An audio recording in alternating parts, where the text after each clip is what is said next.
gospodo, pripremila sam predstavku u Europskoj komisiji koju ću sljedećih dana službeno i poslati. Predstavku šaljem izvršnoj potpredsjednici Europske komisije, gospođi Margareti Vestager. Predstavka se odnosi na dva slučaja, i to na slučaj privatizacije Croatia osiguranja, u kojem je državni proračun, odnosno hrvatski državljani, hrvatski građani oštećeni za 500 milijuna eura, a drugi slučaj je korupcija u svezi vjetroparka Krš-Pađene, u kojem su hrvatski građani oštećeni za oko 300 milijuna eura. Oba slučaja krše članke 107. i 108. ugovora o funkcioniranju Europske unije, te sam pozvala Europsku komisiju da te navode ispita i izreče kazne sukladno svojim ovlastima, te naloži nadležnim vlastima u Hrvatskoj da iste radnje poništi. Oba slučaja svjedoče o tome tko su uzročnici društvene nepravde i korupcije koje hrvatski građani moraju podnositi. A oni su, kao što je poznato, uvijek isti. Naime, u oba slučaja su upleteni i HDZ i SDP, potpomognuti od strane pravosuđa, medija te ostalih aktera podobnih političkih stranaka. Navedeni kartel dovodi hrvatski narod u stanje očaja. Dok svakodnevno pada standard hrvatskih građana, dok učitelji, policajci, profesori, medicinske sestre jedva spajaju kraj s krajem, vlade, kako HDZ-ova, tako i SDP-ova i njihovi trabanti, mrtvo hladno provode svoju oholu i gramzljivu politiku. Stanje u pravosuđu koje tu korupciju omogućuje se blago može nazvati sistematičnim kaosom i zaštitom lopovluka. To smo vidjeli na protuzakonitim feštama sudaca u Splitu, kao i u skandaloznoj odluci u svezi vlasnika ovdje spomenutog vjetroparka Krš-Pađene.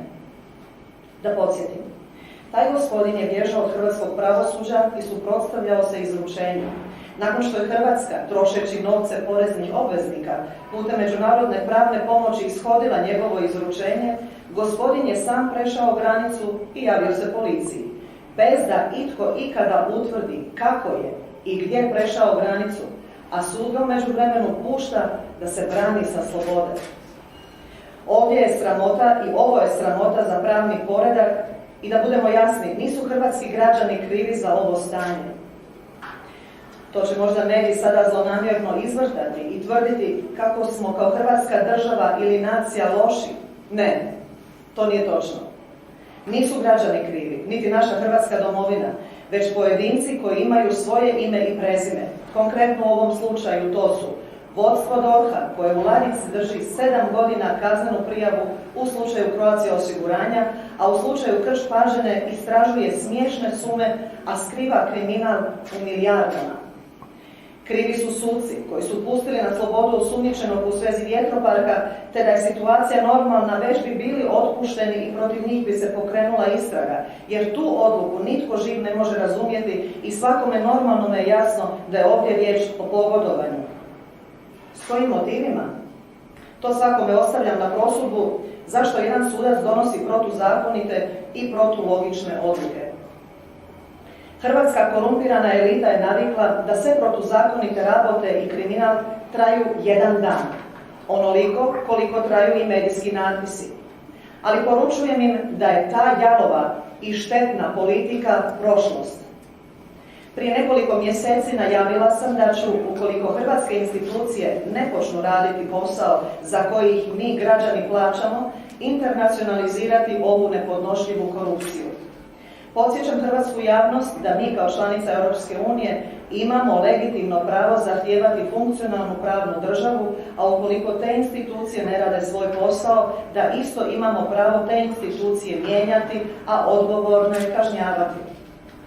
Hrvatska nije nikakva banana republika, već država do koje smo došli s velikim žrtvama i hrvatski građani neće dopustiti da šačica korumpiranih sudaca, političara i medijskih urednika i vlasnika maltretira 4,5 milijuna Hrvata.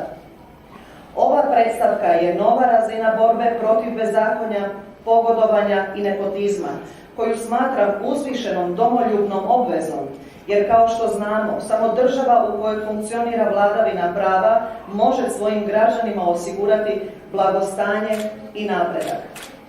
Dame i gospodo, ovdje nije riječ o sitnicama. Mi ovdje govorimo o gotovo 6 milijardi kuna.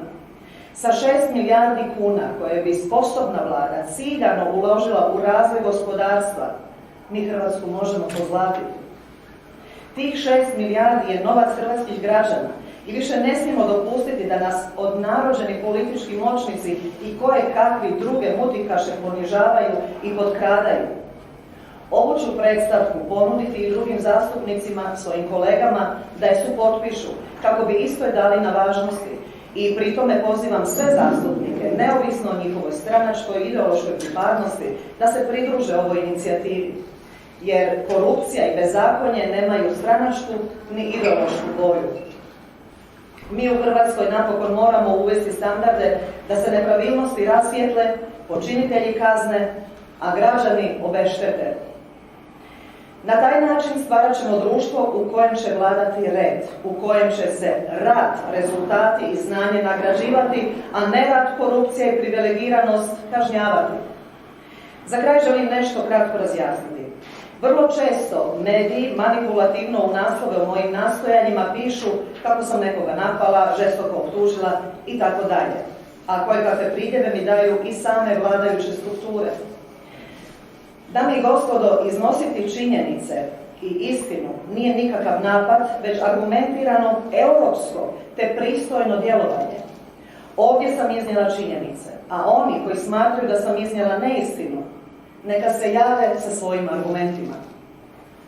Na ovim slučajevima suprotstavljaju se pravda i zakonitost protiv nepravde i bezakonja. Pobijedit će Hrvatska, pobijedit će istina i pravda.